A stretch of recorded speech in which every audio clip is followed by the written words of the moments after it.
join us in our welcoming song.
Welcome to Chalice Unitarian Universalist Congregation. We are a community with diverse beliefs and experiences, nurturing the liberal religious spirit and united by our desire to grow in love and in service. No matter who you are, whom you love, or what your life's journey entails, you are welcome here. Whether you join us every Sunday, come once or twice a year, or are attending with us for the very first time, we're very happy to have you with us. I am June Bailey, the worship associate today. Our pulpit guest this morning will be Yusef Miller. Our worship musician this morning is John Schultz. Our song leader is Laura Brown. Our tech engineer is Hope Campbell, and sound engineer is Jake Diock. And our greeters are Susan Spoto and Amaki Ayikba. Our minister, Reverend Sharon Wiley, will return to the pulpit next Sunday. Welcome to our Sunday worship service. Welcome to those of you here in the chapel and to those of you visiting with us on Zoom. If you are sitting in a row that's not full, because we're kind of full today, if you could scoot towards the walls when we notice people coming through the back door, then we can have people find seats very easily. Also, if you feel like stepping out for any reason, feel free to go. You can hear what we're doing in here when you're out there on the courtyard. We're also always delighted with newcomers joining us in worship. And as a newcomer, you might be interested in the groups or activities we have to offer. That can be found in our email newsletter and e-news calendar. Our online newcomers will receive an email invitation to join our email list after the service. In-person newcomers, if you haven't already given us your email address when you signed in, please share it before you leave. Our weekly email is the best way to get information about the many groups and activities we offer here at Chalice. Now, let's take a breath together.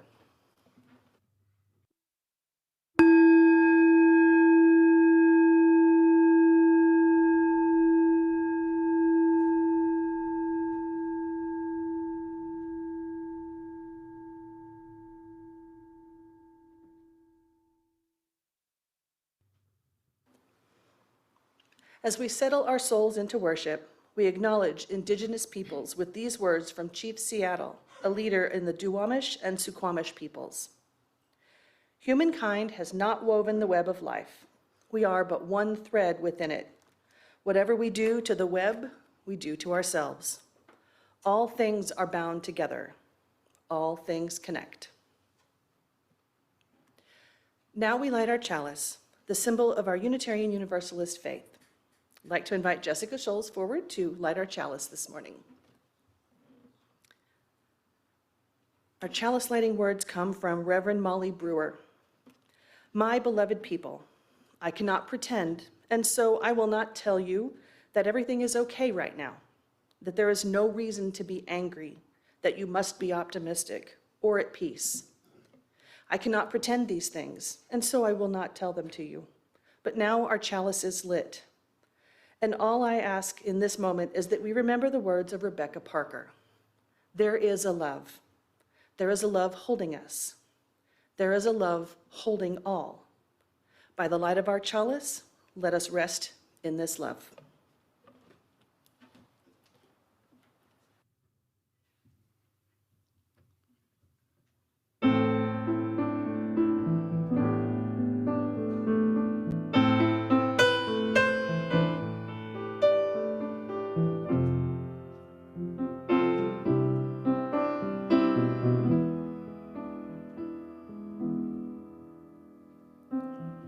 Cover me in quiet, cover me in silence. Let my spirit choose to wander free.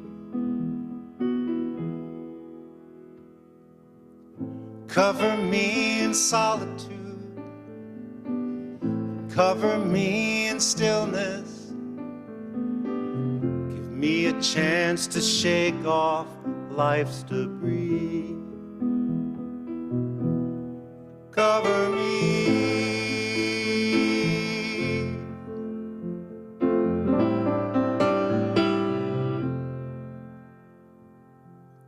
Our lives are spun in motion. I feel the circles closing. There is no time to stop and disagree. Now I don't know the questions, and I don't have the answers.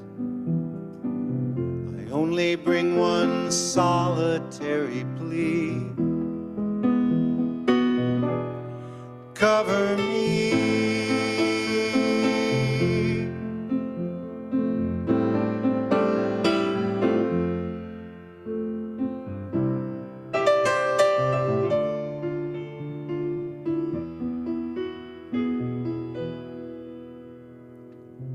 Common restful moment,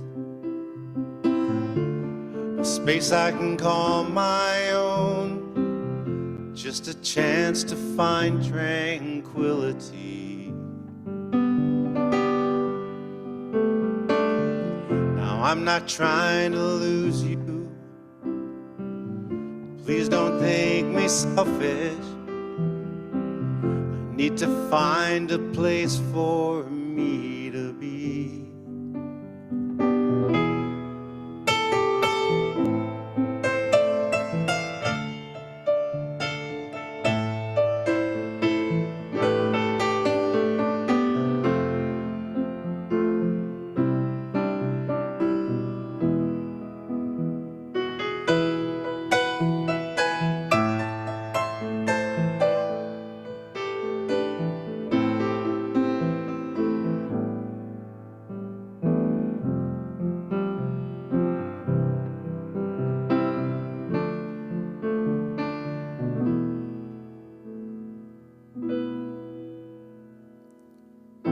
I don't know the questions, and I don't have the answers.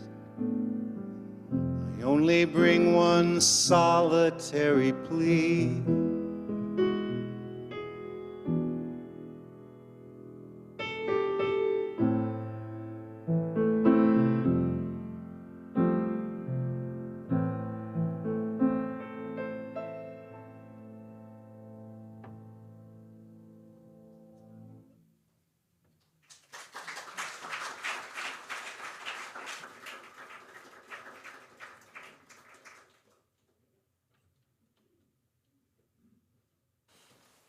Good morning, Chalice. My name is Yusef Miller, and I will do the Islamic call to prayer. I will do it in Arabic, then I'll explain it in English.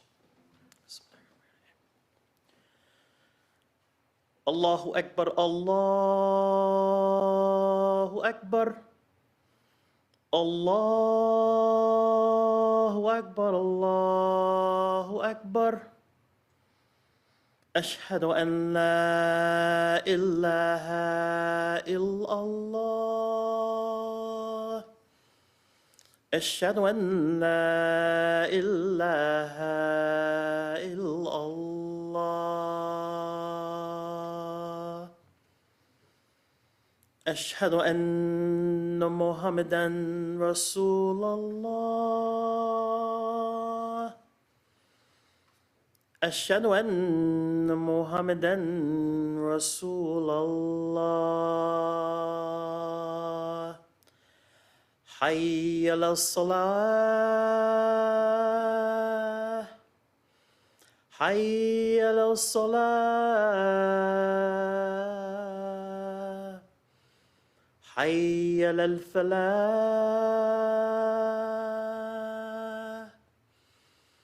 حي على الفلاح.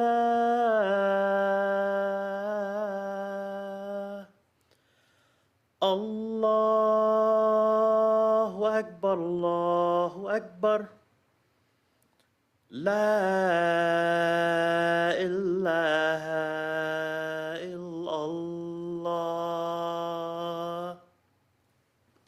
The meaning: God is great. God is great. God is great. God is great. I bear witness that there is no God but thee, God. I bear witness that there is no God but thee, God. I bear witness that Muhammad is the prophet of thee, God. I bear witness that Muhammad is the prophet of thee, God. Hurry to prayer. Hurry to prayer. Hurry to success. Hurry to success. God is great. God is great. I bear witness that there is no God but thee, God.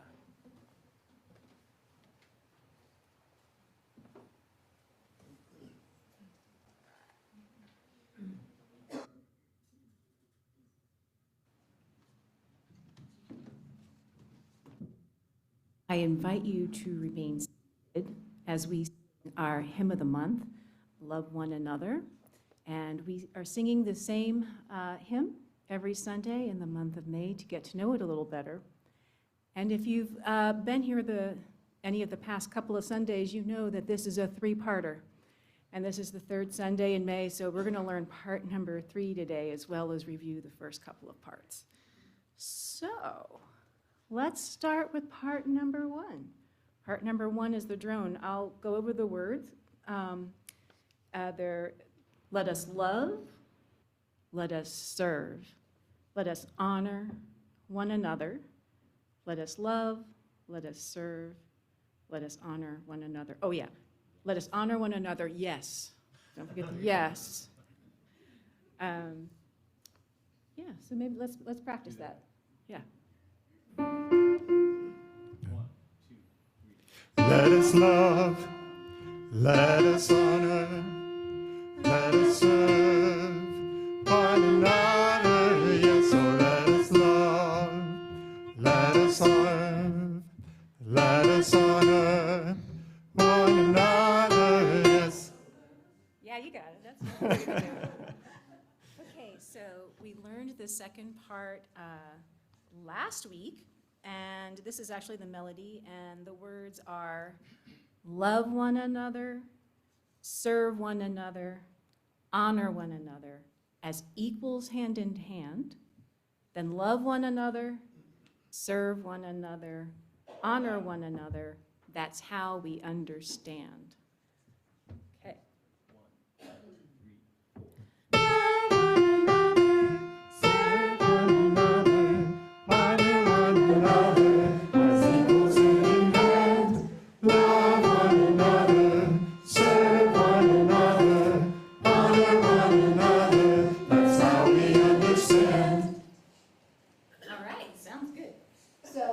Number 3, and it's the easiest words. The words are, let us love, let us love, love, love. Let us love, love, love. Okay, so we'll try this. Yeah, let's, yeah.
We are talented. We can do that. That's awesome. Our Sunday worship is the shared spiritual practice of our community, and we tend to the congregation during this time by sharing and honoring our joys and sorrows. Here in the chapel, you're welcome to write your joy or sorrow on a candle card, which will then be collected from you. Online, please write your joy or sorrow, include your name into the chat box, and we will read those. They will be read out loud, and then we will remove this part of the service from the recording that goes onto our YouTube channel, so this sharing won't be publicly available. If you would like to send Reverend Sharon a confidential note about your joy or sorrow, or to make a prayer request, please email her. Her email address will be on screen in a moment.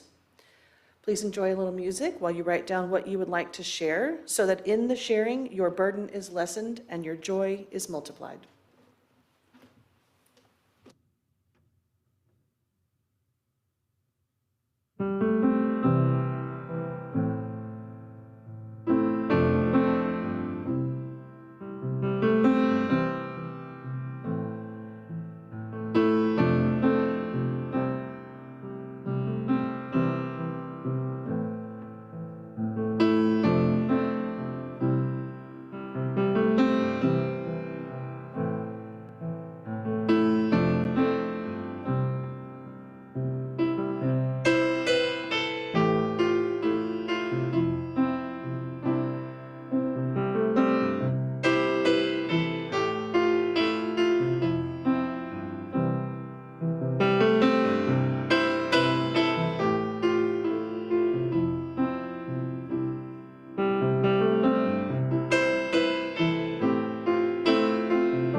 we light a final pillar candle for all of the joys and sorrows that go unshared and unspoken this morning.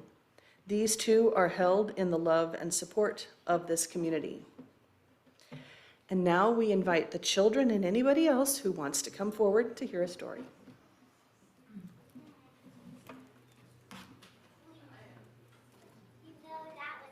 I thought so.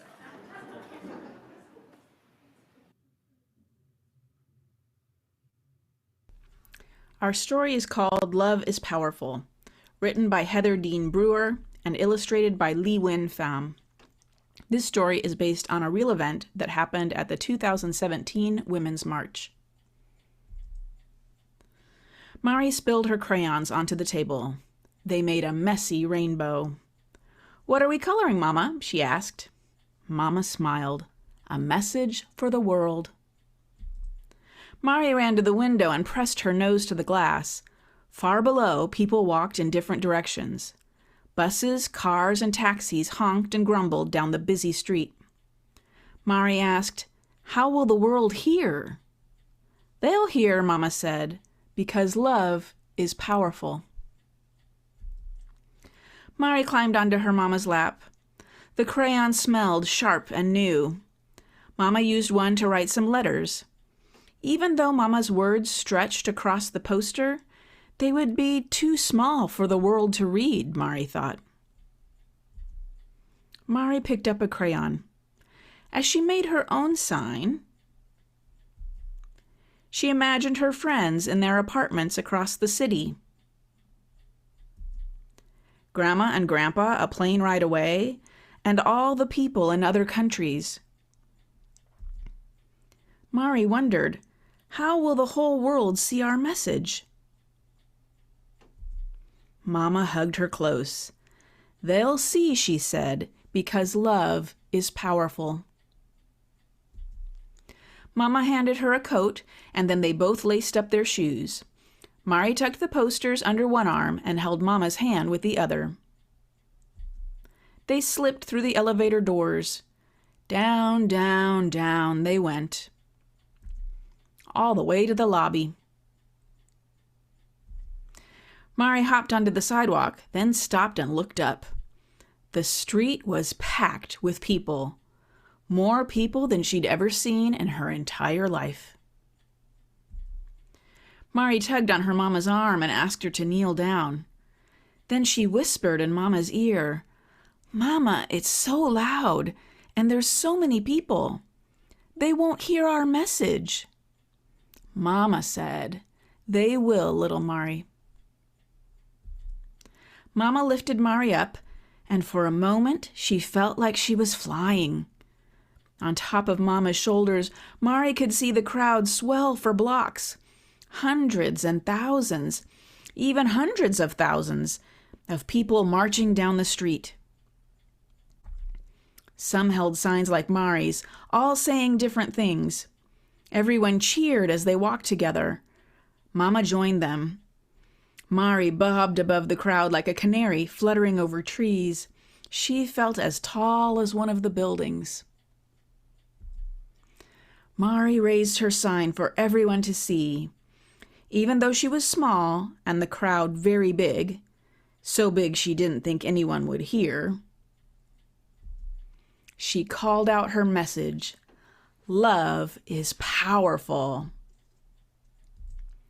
Through the roar, her voice was heard, and someone shouted the message back. Mari yelled again, "Love is powerful." And more joined in. Again, she yelled the message, "Love is powerful." This time, when the crowd called back, Mari's message rumbled down the street and echoed off the buildings. It was as loud as breaking waves. Love is powerful. And now a note from Mari. She says, "I was only 6 years old, but I knew why we were there. Our new president had said some terrible things about women. He made people feel scared and angry. We went to the Women's March, along with hundreds of thousands of people, that cold day to show that love really is powerful. A few of my friends were with me with their parents. We rode the subway from Harlem to Midtown together after spending time making our signs. I made two: love is powerful and be kind. When we joined the crowd at the march, I couldn't see that well and was tired of walking. My mom lifted me up onto her shoulders as we marched down the crowded streets. When I sat on my mom's shoulders, I felt proud, holding the signs I had made earlier that day. When I called out, "Love is powerful," to my surprise, the people close to me repeated it back. Each time I said it, more people joined in. Soon hundreds of people were echoing my chant of "Love is powerful." At that moment, I really felt its power. One voice can be heard, and one voice can make a difference. My advice to you is, believe in yourself, be confident, and don't be afraid to speak up. And remember to speak up not just for yourself, but for other people too. Love, Mari.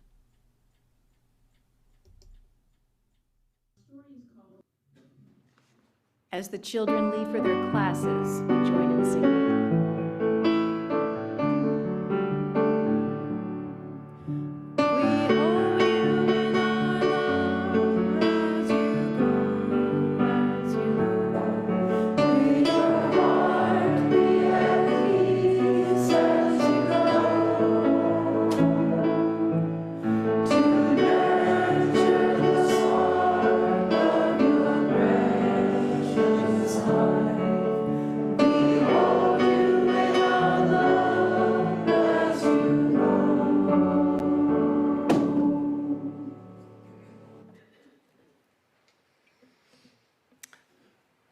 Yusef Miller is the executive director of the nonprofit organization Saving Lives in Custody, California.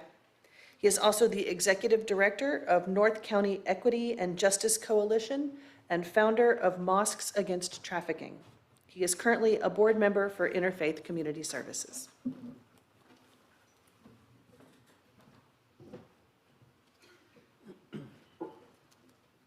Thank you once again for having me. And I want to thank Reverend Sherry for inviting me and all of you for listening to me today for this sermon. And today, I want to talk about it always being the right time to do the right thing.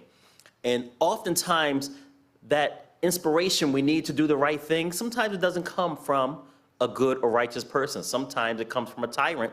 Sometimes it comes from a bully. Sometimes it comes from a king. So I want to talk about that time to do the right thing when we're faced with kings. I'll start off, and if you don't know, I'll just give you a summary that Islam, the tradition that I'm from, I was born and raised Muslim in Chester, Pennsylvania. The Islamic tradition that I'm from is an Abrahamic tradition. So the Abrahamic tradition of Judaism, the Abrahamic tradition of Christianity, and the Abrahamic tradition of Islam, we have the same prophets in common. So you'll hear me speak about some of these prophets as we go along in this sort of timeline. And just so you're clear, when I speak about God in my tradition, I'll be referring to the term Allah. Allah is just a word that means God in the Arabic language. It's not some other God or anything like that. It's just how we address that creator. And I will also, after saying prophets' names, I'll say the words alayhi salam. Alayhi salam is honorific. It's something we say after prophets' names, which means upon them peace. Peace on their soul for guiding us, teaching us along the way. So it's just honorific. So I'm not saying their last name or anything like that. I'll be saying things like Abraham alayhi salam. It's not his last name. It's like, oh, we never knew. But no, that's not what I'm saying. So I'll start with the Hebrew scripture. And when we talk about Abraham alayhi salam, when he left Iraq from Ur in Chaldea, he left a king, a tyrant king. He left that area. And then he went to another king. He went to a king in Egypt. And this is that refugee status that we talk about, that we're hearing a lot about, and we've been hearing a lot about for a long time. We have refugees throughout our Abrahamic faiths, and not only Abrahamic faiths, our Buddhist brothers and sisters, our Hindu brothers and sisters, our Sikh brothers and sisters, our, no matter what religious tradition you can think of, that this refugee status happens to be a part of the human condition. And you'll find people moving and changing environmental structures as they move throughout the planet. And sometimes in an oppressive way, and sometimes in a way that saves people and helps people and nurture people.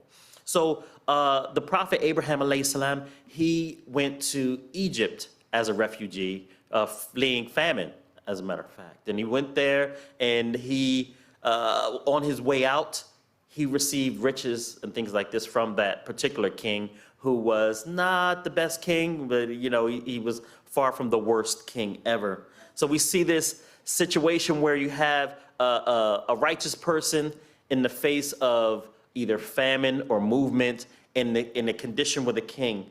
Next, we go to Joseph alayhi salam. Joseph, the son of Jacob, or Yaqub alayhi salam. Joseph alayhi salam, he goes to Egypt, but the long route, not just directly to Egypt. Allah had a plan that we can't see. He had a plan for relief that we couldn't see by making Joseph a refugee. So in other words, his brothers planned something really evil for him, some harm for him. Instead of doing that harm, they put him in a well. And then this passerby came by the well, a caravan. They saw the young boy in the well. They took him to Egypt and sold him to Egypt as a slave. And he became a servant of the house of the king. And Egypt has a heritage of having bad and oppressive kings, like most great nations, quote unquote, great nations, large nations, powerful nations, have a history of having bad and oppressive kings. And there's no exception to that. That always exists. But here is Joseph in a way that he is serving under a king, and this king ruled over a large nation. And then there became a time where Palestine, the region of Palestine, was under famine, and everybody had to come to Egypt and from everywhere to get this sustenance, where he had the dream. If you know the story, I'll just go really briefly. Had the dream about the fat cows and the thin cows, and he had the fat ears of corn and grain and the thin ears of corn and grain, and it symbolized 7 years of plenty, 7 years of famine. What they're gonna do about it, Allah told Yusef alayhi salam to store and prepare for the lean years, that we prepare ourselves. And he was made the second highest person in the whole country. And that situation saved Beni Israel, or the children of Israel, that saved the children of Israel from the famine that once again plagued that area, which plagues the world. Famines plague the world, but God has given us all the resources to save any human population from famine, drought, and disease. He's already given it to us. He only tests us whether we're sharing that with our other brothers and sisters and siblings, because it's not a situation in the planet where there's not enough. There has never been that situation. The only thing that is enough, do we have enough generosity, charity, community to share what we have with other people? So there's never an excuse for any famines and droughts that take human lives or cause human suffering. It's all in the hands of human beings. So Joseph alayhi salam was able to save the children of Israel, but then comes a king that doesn't know Joseph, and he oppresses Beni Israel in Egypt. Along comes Moses.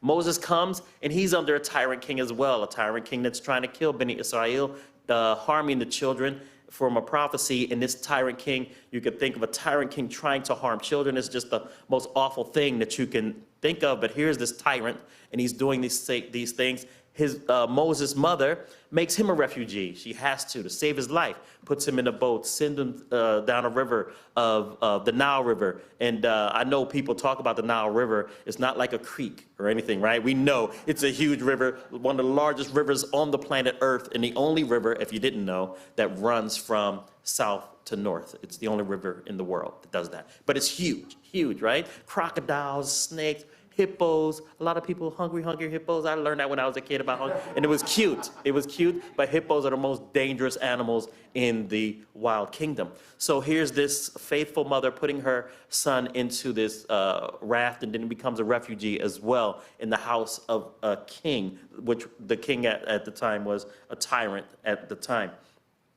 we go on, and I'm just giving you this timeline so you can see that we're all on the same page. So please forgive and bear with my timeline here. So then we'll go on to Daniel. Remember Daniel when the Beni Israel was taken into captivity. They go to a foreign land. You know, Beni Israel goes to Babylon. They go to different places in their two removals. And he's in a tyrant place, and there's a tyrant king and won't allow him to pray to God. You know, he says, if you pray to anyone else, that's against the law, and I'll put you in the lion's den. Long story short, this is what gets the lion's den story going, where Daniel is saying, I'm going to pray to God. That's my faith. That's my tradition. I'm not praying to a king. We don't believe in kings. We don't believe in kings. We only have one king. That king is God. So he goes to the lion den. And let me back up on my timeline. I went to Daniel, but let me please back up to Samuel. If you follow the timelines of the prophets and the great inspirations that we have in the Bible, I want to back up to Samuel. Samuel is before David, and he's before Saul and before David and before Solomon. So Samuel is a prophet. He's not a king. He's a prophet, and he's what they call a judge. A judge is like this person who oversees the community, and he communes with God, and he oversees the community, corrects the community. But he's not a king. And Beni Israel says, we want a king. We want a king like everybody else has a king. So we can go forth, come with them. They have a king. Why can't we have a king? We're good people. We should have a king. And he said, no, what a terrible thing you've asked for. Allah says, remind them, a king will be sending you to war. A king will oppress you. A king will devour your youth with war. You do not want a king. You already have a king, a righteous king that will not teach you any or harm you in these kind of ways that selfishly kings do. So he went and he told them, he said, we want a king. We want a king. We want a king. We want to be able to look at this king and see this king. And then he comes back and he's so upset. He's so upset. They still want a king. God comforts him. It's not you that they rejected. It's me. They rejected my kingship, not you as a prophet. You've done your job. So I'll give them what they've asked for. And their first king was Saul. And what happened? They started going in and out of war. The next king, David, warfare his entire life. Next king, Suleiman alayhi salam, or Solomon alayhi salam. Warfare and warfare. There was a period of peace after Solomon, but as you see, the first king of Israel, Saul. Second king of Israel, David. Third king of Israel, Suleiman alayhi salam. A peace upon them, all their souls.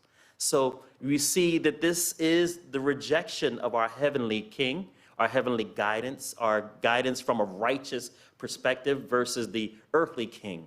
I like to liken this to our idea in Islam. People don't understand it sometimes when we say it in English. When we say, I am a slave of Allah, I'm a slave of God, and we say, oh, slave, slave master, It's only because of the way humans have done slavery, and only the way people have done kingship and all these kind of things. I say birds are a slave to the sun when the sun comes up and they chirp.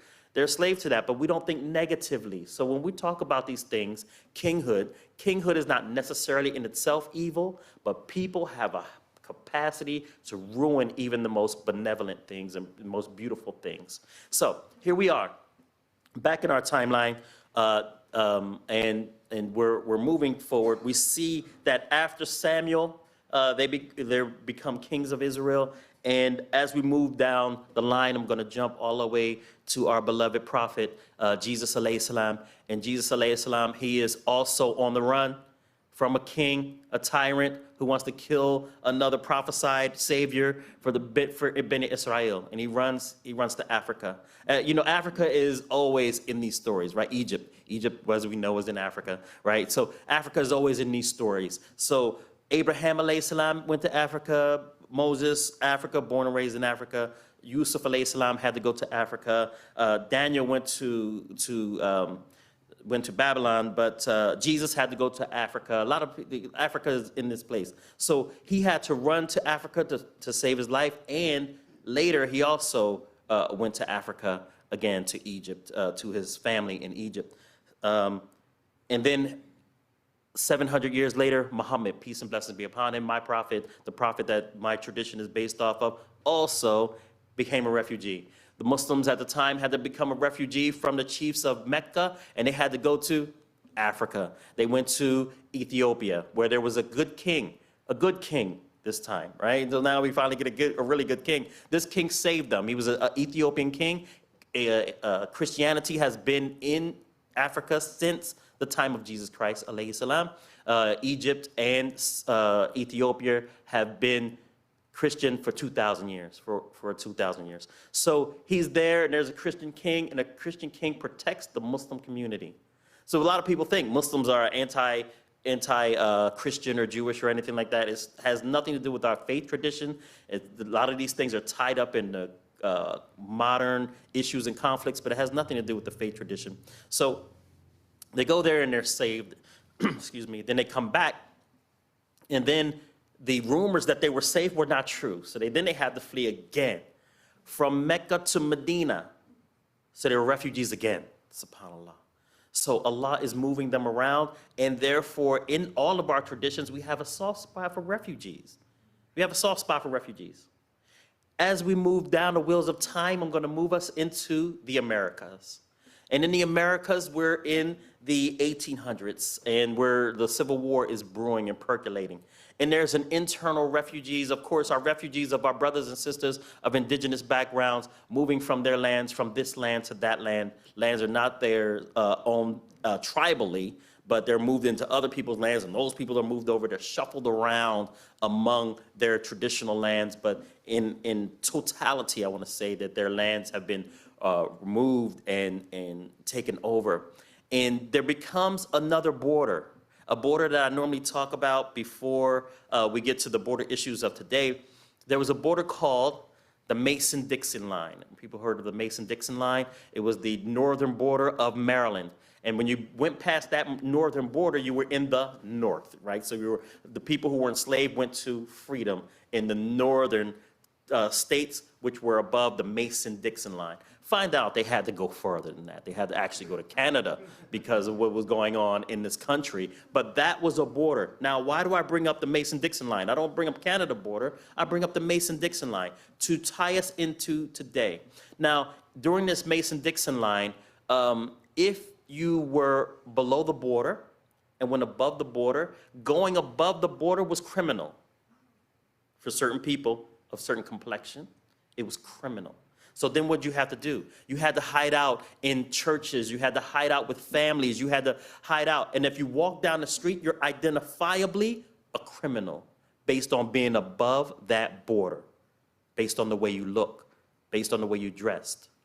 So people were in danger. When they started making the Fugitive Slave Act, they just kept making more and more Fugitive Slave Acts. They're now on about the third at this time. And people are nervous. They're scared. Their churches are scared. Their homes, they're scared. The Underground Railroad is developing.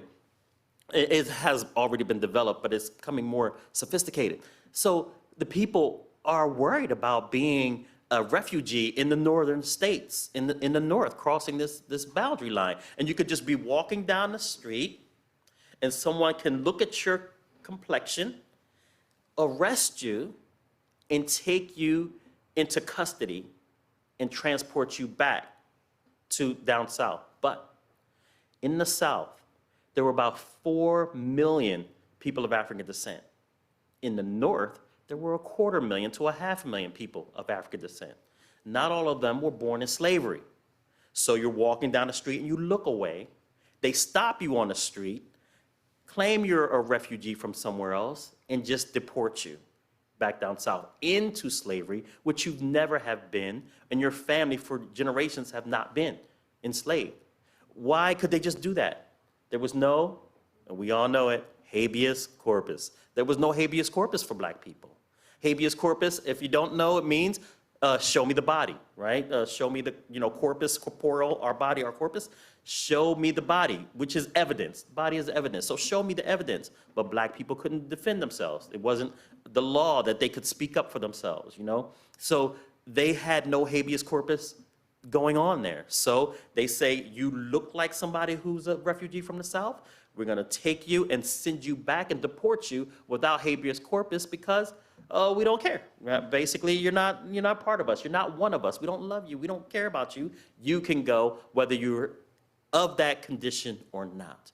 So you can imagine the fear going to school or work or to get groceries or to fish or anything, or just visiting someone, that you could be stopped on the street, put in custody, and transported back into a place of tyranny wherever that you come from. In that period, we have another good king in that period, and his name is Thomas Starr King.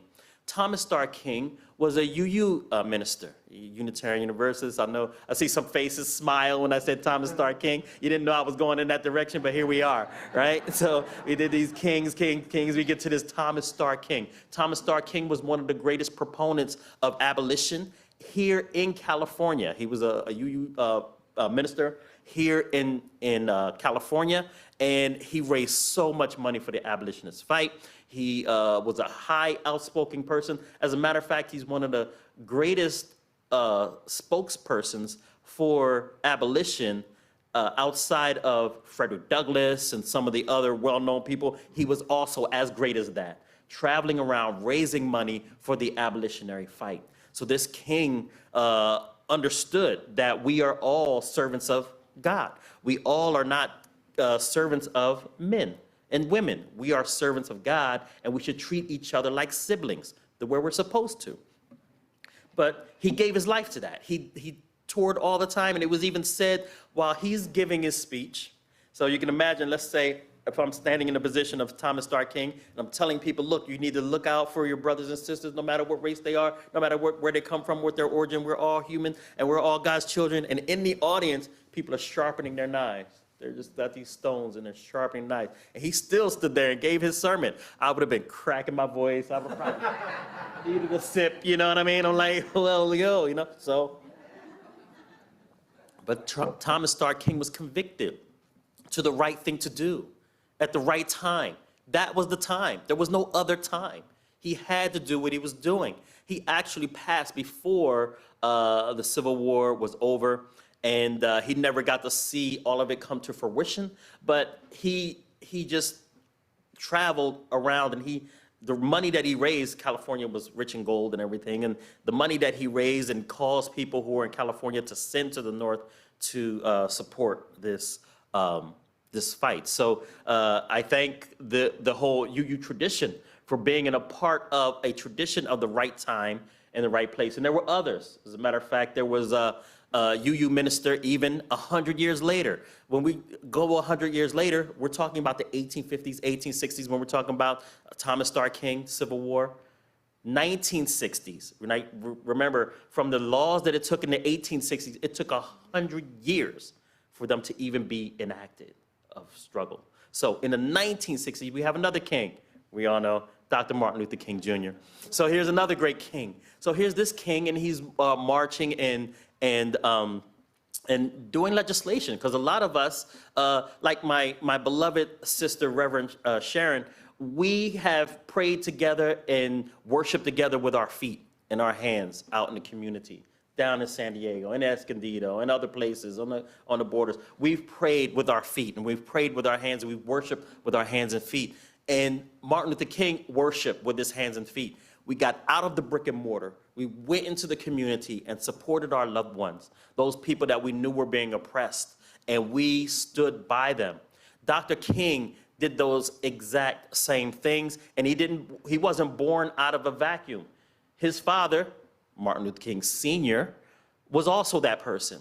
Members of the NAACP being founded in 1909, being a member of the NAACP, they learned this struggle for people of color, and it is actually an amazing story when we get to this dual kings, this King Sr., King Jr., and I'll just take a quick pause to give you that. I think I'm running out of time, so I won't do that. So, so we see these kings as we go down history. What are we seeing? When we get to this modern time, over 100 years from that point, when we get to this modern time, we're getting to 100 years at that point. We see that the time has changed, but the condition is the same. So in other words, you could say the times are still the same. If there was the right thing to do and a right time to do it in the 1960s, there's going to be a right time to do in the 2060s. If there was a right thing to do in the 2060s and the 1960s, there was a right thing to do in the 1860s. And there was a right time and place to do something in the time of Muhammad, peace and blessings be upon him, Jesus, peace and blessings be upon him, and so on. There's always a right time to do the right thing. And we are faced with that because now we're looking at a kingship that's trying to impose upon us these horrors and harms to our neighbors, our siblings, and our loved ones. We fight to say that we have no kings. We're not a nation of kings, and we're not going to go back to a nation of kings. Now, I'm not here to talk politics, this person versus that person. I'm talking in general. I've talked about good kings, I've talked about bad kings. I've talked about kings now, I've talked about kings then. My point is that we need to stand up at the right time to do the right thing against any ruler, any oppressor that is going to harm our neighbors, our co-spiritualists, human beings, and animals, and environment. I mean, we could go on and on and on. I could just write a whole laundry list up here and say, we're going to do this every week. We're going to talk about this one, that one, this one, that. So many things are coming on from such unrighteous kings, but it's been going on forever. And I want to make sure that I made that clear because I have lost how much time I have left. So I don't know. I'm just up here kind of going a little bit. I think since you are enjoying yourselves, I'm going to just tell you this one thing that I think is interesting. Then I'll close with that. I don't know if that's how I do it. I think that's how I do it. I'm going to tell you about this guy. He was also, his name is King, and his name was Michael King Sr. And Michael King Sr. was a Baptist. And he went from America and he went to Germany because he wanted to learn about, all the heritage of the Protestantism. And he went to learn about a guy named Martin Luther. And he had a son. His son was Michael King, because he's a junior, Michael King Jr. So Michael King Sr. went to Germany, learned all these things. He was so impressed about this Martin Luther. He was so moved that he changed his name from Michael King Sr. to Martin Luther King Sr. Then when he came home, he changed his son's name from Michael King Jr. to Martin Luther King Jr. This is how we get Martin Luther King Jr. The Martin Luther King Jr. we know is from this inspiration from seeing the right thing to do at the right time when he could see the right thing and right people when they were doing the right thing at the right time. Some people don't. Some people have their bouts. Everybody had their bouts. So this is how we get Martin Luther King Jr., and I thought you would probably be delighted to know that part. So with that, I want to thank you for your attention. I want to really tell you how much I enjoy standing in front of your smiling faces, and hopefully we can do this again sometime where we can enjoy each other's company. God bless you.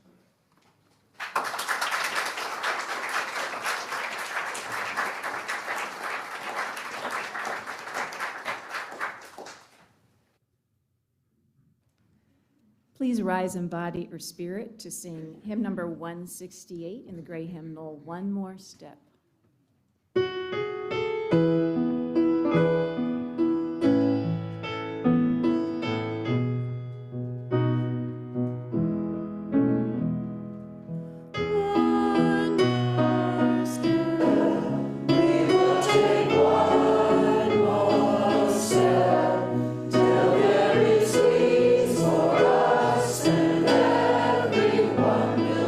One more step.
The Sunday offering is an expression of the generosity that makes our congregational life possible.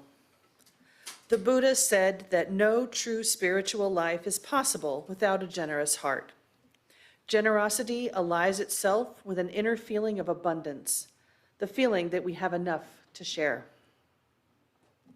We encourage you to text your donation to Chalice. If you haven't texted a donation before, once you text the amount, you'll get a reply with a link to enter your payment information. If your Sunday donation is meant to be a part of your pledge payment, please be sure to indicate pledge after the dollar amount. The phone number for text donations will be on screen in a moment. If you prefer to make an in-person donation of cash or check, there are envelopes and a donation box to the left of the chapel double doors. You can leave those donations after the service. Please give generously.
Please join in dedicating our offering with words of affirmation.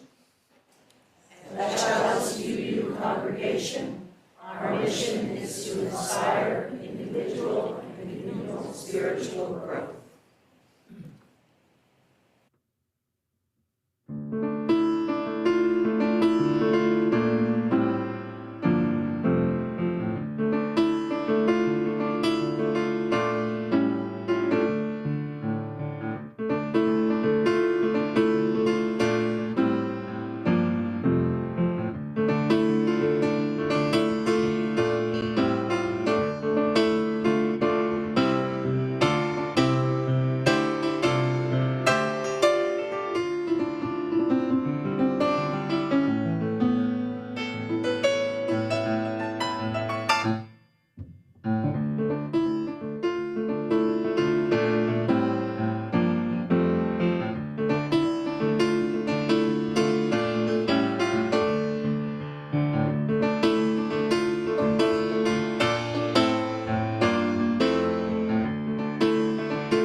Please join me in the spirit of meditation, reflection, prayer. I'm not sure where this falls.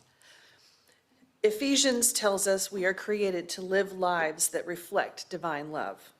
That's not just spiritual poetry. It's an ancient and everlasting call. Our true selves, when embraced and embodied, become acts of resistance against a culture that rewards conformity and punishes difference. When we live authentically, we honor the truth that all people are beloved. We become part of the redemptive fire. So may we take flight, each in our way, burning with justice, beauty, and courage. May we name the harm and work to repair it. May we challenge inherited beliefs, even from those we love. And in doing so, may we create a legacy of love, fierce enough to change the world.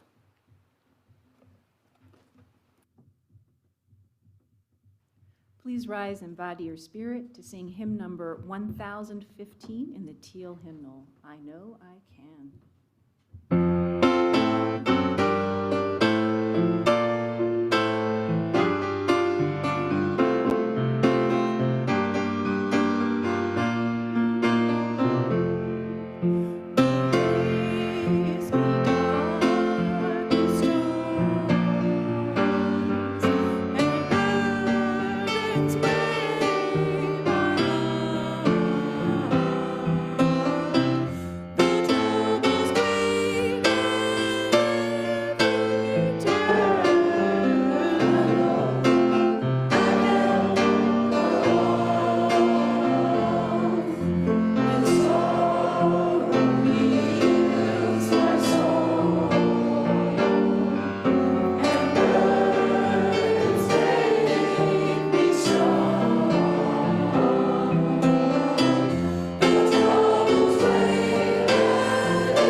Our closing words come from Rebecca Savage. We have come to the end of our service, but not our calling in the world. We close our time together with the humble reminder that justice and equity are our spiritual practices to embrace. Each day, every day, we are blessed to be the embodiment of what is possible. When justice and equity ground us in all that we do, may we go forth with the light and warmth of our chalice in our hearts. Until we meet again. You're invited to close our time together by singing the well, and after our closing hymn, please return to your seats for several announcements.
Open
Good morning, everybody. I'm Marshall Fogel.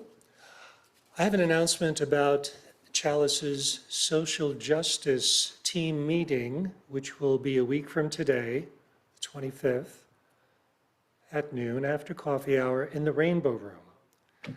Kathy Zapata Bergamini will be talking about immigration, which is a topic she's very knowledgeable about. You do not want to miss this. Everybody is welcome, whether you're a member of the team or not.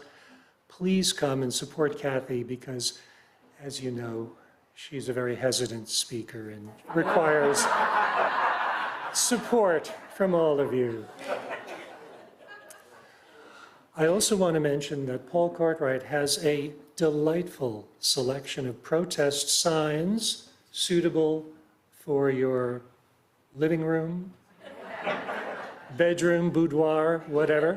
You can bring it to your next protest. Speaking of which, as you notice, I am a walking billboard for the No Kings protest. So if you are inclined, and I hope you will be, on June 14th, please show up. There are multiple opportunities. There are going to be 2 large protests in San Diego. They're actually going to merge. They hope to have over 50,000 people. But if crowds are not your thing, on the same day, Saturday, June 14th, San Marcos, Del Mar, Mira Mesa, Oceanside, Rancho Bernardo. Julie and I will be at the 11 a.m. to 12:30 No Kings protest, Bernardo Center Drive and Rancho Bernardo Boulevard. So no kings, no kings, no kings. Thank you all so much. And please pick up a sign from Paul, who has worked really hard on it. Just a few more quick announcements. This is to announce Chalice's annual music service, which is coming up. It's a time when the congregation celebrates the power of music and honors the many talented singers and instrumentalists who enrich our congregational life. This year's music service, called Better Together, will take place on Sunday, June 8, right here in the chapel at 10 a.m. The service will explore how we can be stronger, more productive, safer, and happier when we work together in communities of faith, families, teams, and yes, even committees. Just ask the board. Chalice is a community, and we need each other more than ever. This service will feature the Chancel Choir, Hand Chime Ensemble, Unity Groove, a special duet by John and Lauren Schultz, a saxophone solo by Elena Betancourt, and some special surprises you won't want to miss. So we'll see you on June 8th. And that is a great segue to another thing happening on June 8th, right after, well, not right, at 12 p.m. following service that day, which will be the music service, is our annual congregational meeting. So if you are a Chalice member, we hope that you will come out for the service, stay for refreshments, and then join the meeting at 12 p.m. in here. We need a quorum to pass our slate of new trustees and pass our budget, so we hope to see you there.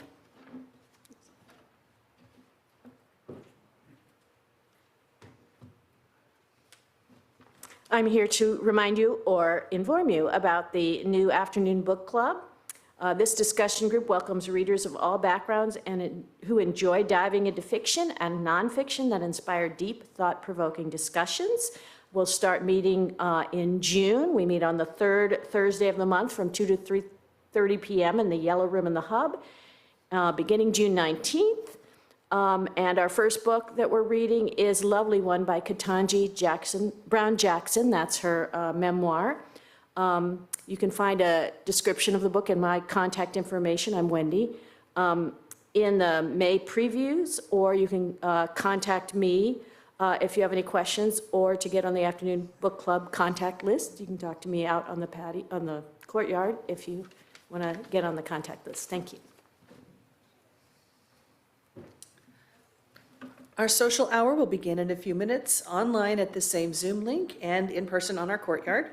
And those of you here in person may want to take your refreshments into the green room to have a visit with our online congregants. We look forward to greeting you at the chapel doors to hear how the service was meaningful to you today. And may you have an enjoyable day.